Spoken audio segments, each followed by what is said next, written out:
first thing is, as I keep telling my wife, bigger is not always better.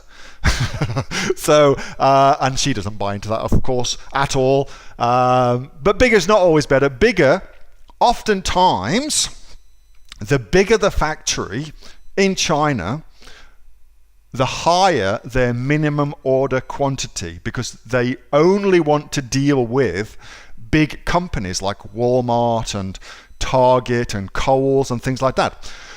So they only want to deal with that size company. That's what they're geared up for. They don't want to piss about doing 500 units for you. They want to do 100,000 units for Bunnings, for instance, something like that. So bigger is not always better when it comes to your factory. Better is always better. So let's have a look at how to find better. 1 second. All right, so here is, well, this will do.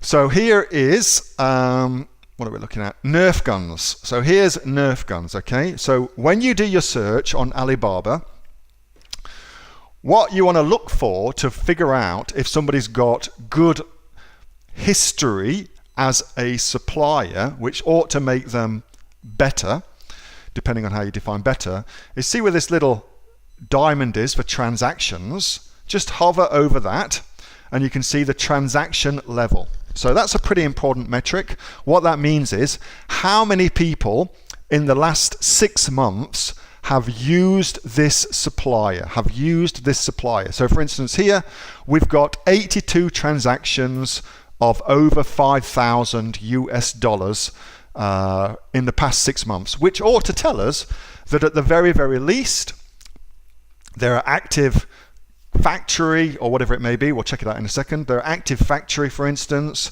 and they're selling through Alibaba and they're using trade assurance or similar through Alibaba for all of their transactions. So it ought to tell us some good stuff about them. So let's just click onto them and let's go and have a look-see at them. What a cool thing that is, eh? I don't know if that's actually a good toy. Certainly an interesting one. A submachine gun. A Gatling gun. Looks like a Gatling gun, doesn't it? But anyway, all that sort of stuff aside, so we come over and we can now see that they are a gold supplier. Well, that's great. They've actually got some reviews. Well, that's awesome. 82 transactions over $5,000. Good response time, good response rate. There's trade assurance, which we know about already, and there's an on-site check, meaning that a third-party person from Alibaba has actually been to this particular company, factory, whatever it may be, we'll see in a second, and check them out, and it's legitimate. All right, so that's initial things that we can do to work out if this is a good company that we should be working with. So let's just go over here. So this is company profile. Well, this is a trading company, okay? So it's not the factory. Now, I don't mind dealing with trading companies. In fact, I think it's a great thing to do for your initial order to deal with a trading company. Now, why? Well, simply put, because you are much more likely to be able to negotiate a lower minimum order quantity with a trading company than you can with a factory. Even though you will pay a higher per unit cost, ultimately, the total amount of money that you've invested, i.e. your total capital at risk, will be much, much lower. So I like using trading companies because of that. So does that make it better? Well, depending on your criteria, it probably does. Let's just have a look what else we can do. So we've got Jingxi. I can't even say that. My Chinese is crap. So here's what they sell. We says quickly sidestepping the fact that he can't actually pronounce that. Now what I'm going to do is something a bit interesting. Now, I don't know if this is something I also do as well. So I've highlighted the name and I've just copied it, okay? And now let's go over into Google and go have a look what's going on. So I want to do that, plus, that plus sign is important, bill of lading. And let's just do a search for that. Because then I'll be able to see what sort of stuff they're actually selling. And who they're selling it to. So, here we go. So, bill of lading, if you don't know what that means, it's the international way that shipments are tracked, freight shipments, sea freight, are tracked around the world. So it's publicly available information, therefore we can go and look at it and see what's being done. And I do this a lot because I want to see their history and what they're shipping all over the place. It gives you a good insight into what they're selling and how much of it they're selling to. So you can get information like that, which is kind of cool.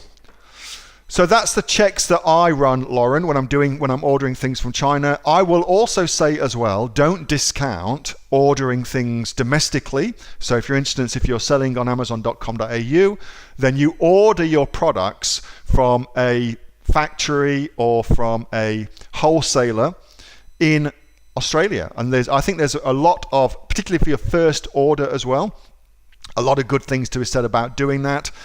Whilst it may cost you a little bit more money, you will be able to get your product live a lot faster, and it's a lot simpler process for you as well. So there's always pluses and minuses to using domestic sources versus international sources. But as a first timer with your first product, there's a lot of good arguments that can be made for actually doing that. So something for you to consider there.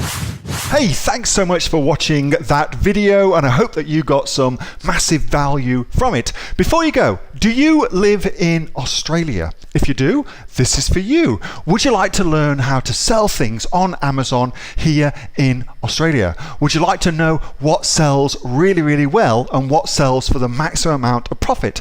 Would you like to know where you can source those products from, whether that be in China or here in Australia, and how to source them so you pay bottom dollar and get maximum value for what you're doing? If you do, please subscribe to my channel and like this video, and you'll learn that and much more. It's the exact same information that people like Jeff from New South Wales have used to make $45,000 a month on Amazon, that Sue, who's from the sunny coast, has used to purchase herself a brand spankly BMW every single year as a result of her e-commerce business, and the lovely Kate from Bowral in New South Wales has used to make $32,000 a year on, a month, not a year, a month on Amazon, and indeed Anthony, who makes $15,000 a month on Amazon, selling, as he puts it, odds and sods. If you'd like to learn the exact same information that they use to maximize their profits for their Amazon businesses, subscribe to this video, like my channel, post below if you want me to teach you something. Okay, I'm out of here. Speak to you soon. Bye. Subscribe. Do it now.